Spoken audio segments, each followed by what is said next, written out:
Opening credits. Tea Stains and Cigarettes. Written by Brooke Gardner. Narrated by Araceli Gote. Preface. Content warning. The poems in Tea Stains and Cigarettes contain material relating to, but not limited to, abuse, addiction, blood, body image, death, including children, gore, grief, eating disorders, mental illness, self-harm, sexual assault, suicide, suicidal ideology, trauma, and violence. Reading about these subjects is difficult, unnerving, and depressing. My purpose in writing poetry on these topics is to spread awareness of these issues and to offer guidance to those who would benefit from someone who has experienced similar trauma. You are not alone. For as long as I can remember, I have always wished to be a published author. My passion for writing goes back to when I was in elementary school, handwriting stories on torn-up notebook paper. I wrote of superhero sisters and magical beasts, but I wanted to write more realism as I grew older. In middle school, I fell in love with poetry in my first English class with my teacher, Mr. Jones. In 6th grade, we covered a poetry unit and discussed the poems of Edgar Allan Poe and Langston Hughes.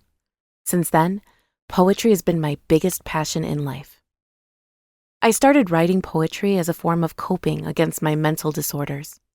It has helped me explain my feelings of anxiety and depression through a creative outlet. I struggled with self-harm, and writing poetry has allowed me to get my emotions out safely and proactively. I was diagnosed with severe anxiety and depression when I was 13 years old, just a child in middle school. In the following years, I attended many therapy sessions and wrote numerous poems about my mental hardships. I began writing poetry about my unique upbringing as a form of autobiographical poetry. When I was very young, my birth mother neglected me due to her excessive drug use, leaving my maternal grandmother to step in. Many of my poems reflect life during my childhood living with my birth mother and transitioning into a new household. This confusing time inspired me to write my poem, Southern Hospitality, which lists memories of mine from the time of my old house. This poem is similar to another of my list poems, Weathered Roots, which follows the same formatting and discusses similar subject matter from these memories. The majority of my poems have melancholic tones. I write directly from the heart when I am most inspired. Negative emotions trigger my inspiration the most, resulting in my poetry having depressing moods. Positive, happier poems do not hold my interest, and they often make me envious of the speaker, so I write more solemn poetry than happy poetry. Realism is much more interesting, in my opinion. This collection of poems is similar to an autobiography in that I guide the reader, you, through my childhood to my current place in the world, through my struggles and successes. I hope that one day people will find comfort in knowing they are not alone with the demons of mental health problems. Number 1. A Poet's Origin. In the crisp autumn, a silent plum babe is born, choking on her cord, practicing for her future. Sugar-coated. I am sorry that my mind does not taste sweet enough for you. I am sorry that my thoughts are not dipped in cream and honey for you. I am sorry that my brain is not drizzled in chocolate and caramel for you. I am sorry that my story is not coated in sugar and syrup for you. I am sorry that my life is not topped with cherries and sprinkles for you. I am sorry that my truth tastes of sour milk and spoiled eggs. Shoes. From my twisted laces to my worn-out soles, from my dirty leather to my tattered holes, from my rusty eyelets to my wrinkled tongue, from my ripped heels to my toes overhung. From my swollen ankles to my 2 sore legs, from my sweaty socks to my stripped threads, from achy feet, blistered skin, to running all night from my demons within, to throbbing pain from splintered shins, to chafing thighs from where I've been. This I ask of you to understand from where I come, a clue. As I sit here, begging on my knees, a bruise, why don't you walk a mile or more in my shoes? The past. The past is not behind me. It's staring into my soul, straight ahead, where I can see. A dark cloud rumbling, sparks of lightning illuminating broken beer bottles and singed spoons, razor blades and needles painted red, Band-Aids and tissues, messy sheets on my bed, non-waterproof mascara and eyeliner stains on my pillows, underneath hidden boxes of damp Marlboros. Muddy shoes crowd my sweaty bedside, and a flickering lamp alerts the life outside of the unfortunate truth that I am still alive. The tick, tick, ticking of a clock. Times move in infinite strides, with sugar-coated, honey-dripped lies, next to a tea-stained, old copy of the Virgin Suicides. Weathered roots. I am from the old house in the ditch on the busy highway, where the cars honk and the trees sway. I am from the car seat in which I sat, awaiting my birth mother as she drowned herself in liquor and needles. I am from courtrooms and judges, adoption paperwork scattered on the coffee table.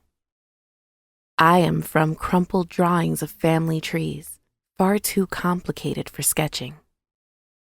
I am from mother to sister, from grandma to mom. I am from a broken bicycle in the backyard, the wheels still turning. I am from thunderous yelling and crying, hurricanes of emotions. I am from tear-stained report cards, bees were never welcomed. I am from rough, beige 70s carpet, the cigarette smell still lingers. I am from tobacco-infused walls, dusty family portraits hanging crooked in the halls. I am from a house turned to home, a home turned to hell. I am from childhood trauma and a shattered wishing well. Assault. It's hard to put it in words, the thing that happened to me. Judgment. It overwhelms me. But how am I supposed to let this go when no one else could possibly know or understand? Judgment. It frightens me. What could I have done when I am no stronger than you, when I am merely a piece of meat? Guilty. I must have flirted too much, laughed too much, slurred too much. I must have implied yes by my inability to say no, to fight back, to escape. I must have asked for it by smiling at you, by being neighborly, by being your friend. I must have worn my shorts too short and my collar too low, in my own home, in my own room, in my own bed. It must have been my fault that you got on top of me, had your way with me, took my dignity away from me. Apparel has no meaning. It doesn't matter what I'm wearing, you will always be staring. That day you bruised me, that day you used me. I was wearing a black dress and black tights. Another day, I was wearing a sweater and blue jeans. No matter what I wore upon my body, you still seemed to see right through me. Today, I am wearing a dark hoodie and sweats, but you'll just tear those off because my clothes are not the problem. You are. 2. A poet's madness. It will climb into your bed and crawl inside your head. It will mock the words you said and tie your lips with thread. It will fill your heart with dread and make you wish you were dead. Coward. Pop the lid, pour the pills down my throat, they go. Cut the skin, peer within so they'll never know. Mutilation at its best, may darkness allow rest. For I cannot unthink the tragedy they call life. Coward I am, pathetic, no good, useless soul. I do not ask for pity, I simply ask for permission to say goodbye. Overdose. 6:34 p.m., my eyelids grow heavy. 6:47 p.m., my body slows its pace. 6:58 p.m., my chest hurts already. 7:02 p.m., I'm ready to leave this place. 7:05 p.m., my heart goes steady.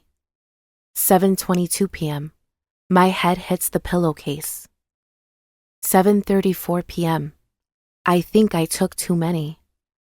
7:58 p.m., I can't even feel my face. 8:02 p.m., what if I'm not ready? 8:29 p.m., evidence is gone, I left no trace. 8:42 p.m., I took enough, pills aplenty. 8:56 p.m., I leave a note I may erase. 9:04 p.m., I took more, about 20. 9:34 p.m., I can't escape this headspace. 9:50 p.m., I think I took too many. 10:04 p.m. Fall. Sugar skulls, candy souls, scent of pumpkin spice, chilly nights, vampire bites, dying would be nice. Vices. One more shot, one more hit, maybe then I'll give a shit about myself, about the world, my mind open, my heart unfurled. Tired. I cannot fathom this existence any longer. I am merely tired and weak. They say pain only makes you stronger, but I am too exhausted to speak. 3. A poet's love. My love is a warm glow like a summer's day, wrapping him in a blanket, much more temperate than the sun herself.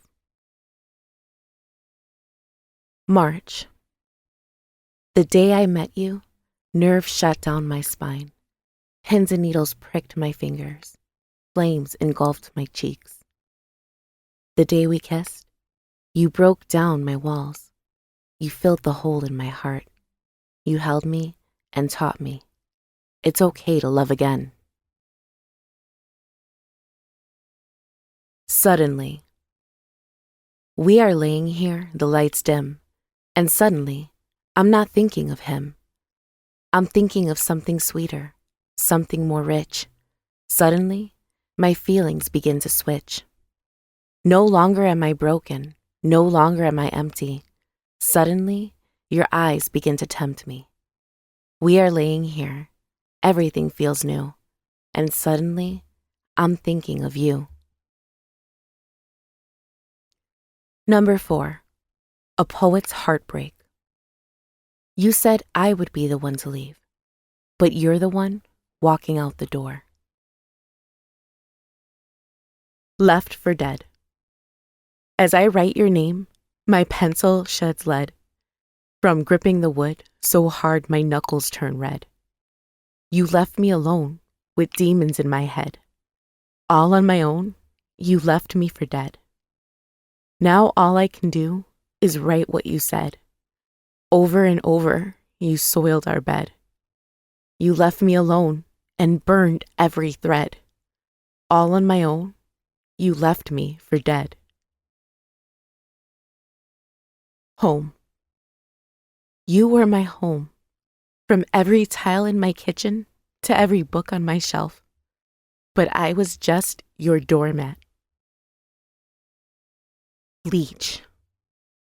I'm a pessimistic parasite, sucking the blood from your soft skin, following you everywhere you go and every place that you've been. You can't get rid of me. Pull me off, I dare you. Can't you see? Unfortunately for you, you're nothing without me.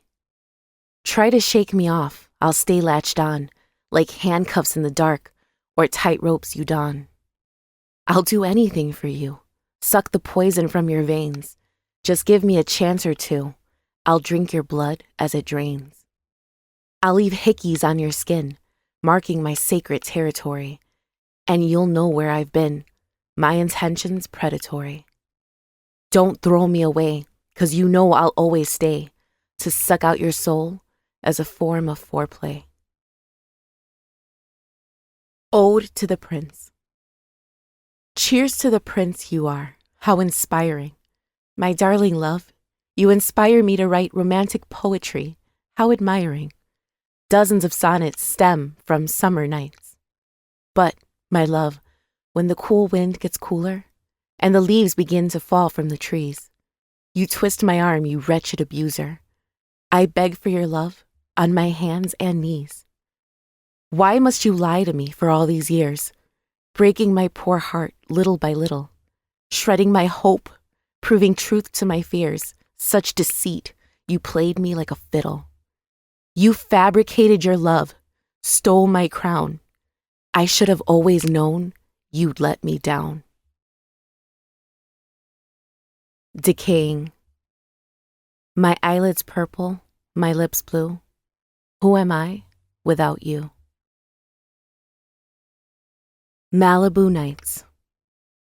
I saw that you were with her at 3 a.m. alone, and you wouldn't even answer your phone.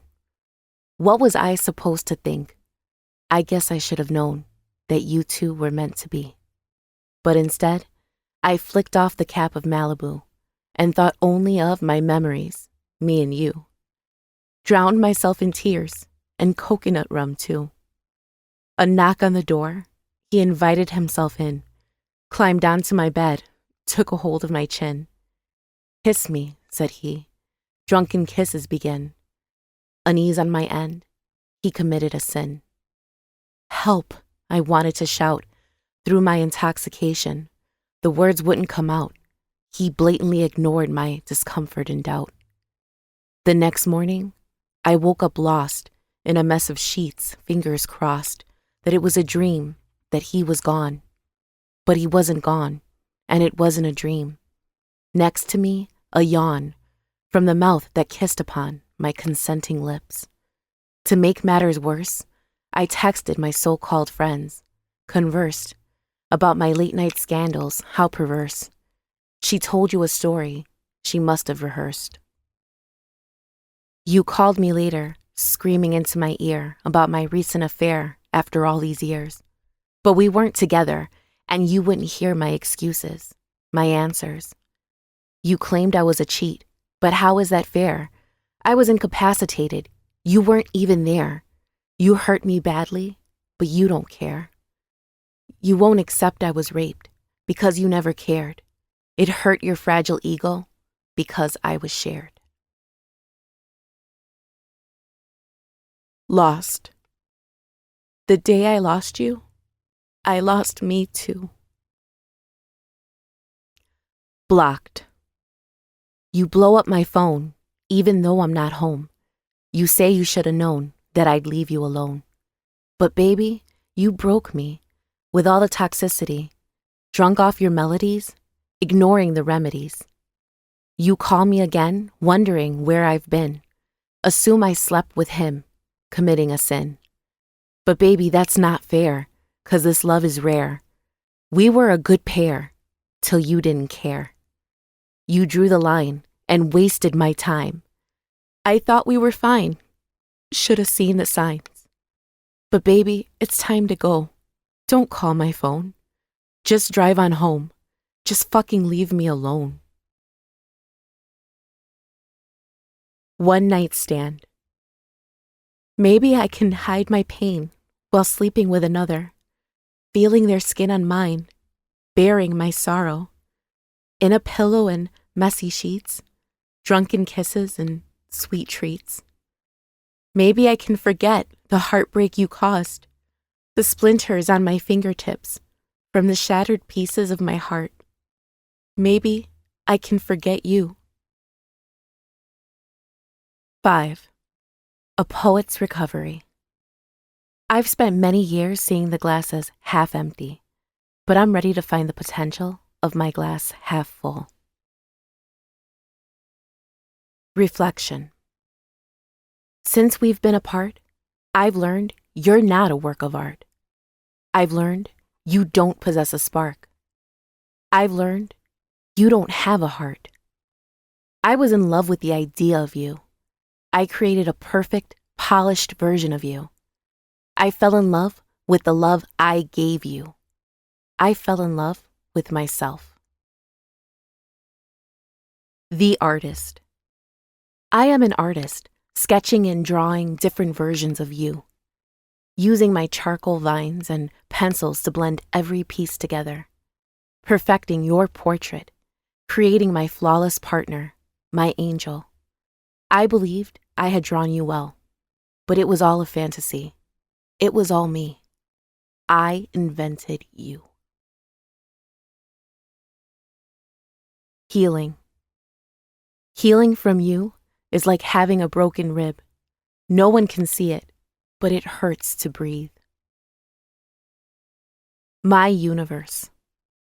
You were your own sun, revolving around yourself, and you were my world. But I've realized I was out of orbit. Perfect match. Now, the only use for these pictures of you is to light my cigarette with their flame. What a perfect match. Mirror. After all these years, being scared to look into the mirror at myself, I decided I am going to love that girl reflecting back at me with all the love that you ignored. Burned. I'm tired of lighting myself on fire just to keep you warm. Dear younger self, I am sorry for all that you have been through, for all that pain you have felt, that burning in your chest when someone approaches you, when someone asks you a question, when someone demands an answer. I am sorry that you feel the need to end your life from all of the heartache others have unforgivably caused you. Their actions do not define you. Her. Small, quiet, mouse-like. Friend to the shy, sister to the broken. Looked up to the sky with words soft-spoken. Who loved the waves, who loved the ocean. Feelings of self-hatred, guilt, and abandonment. Fears of solitude, judgment, and enclosurement. Who composed sweet melodies with her words. Who desired change in herself and the world. Born in accident, living on purpose.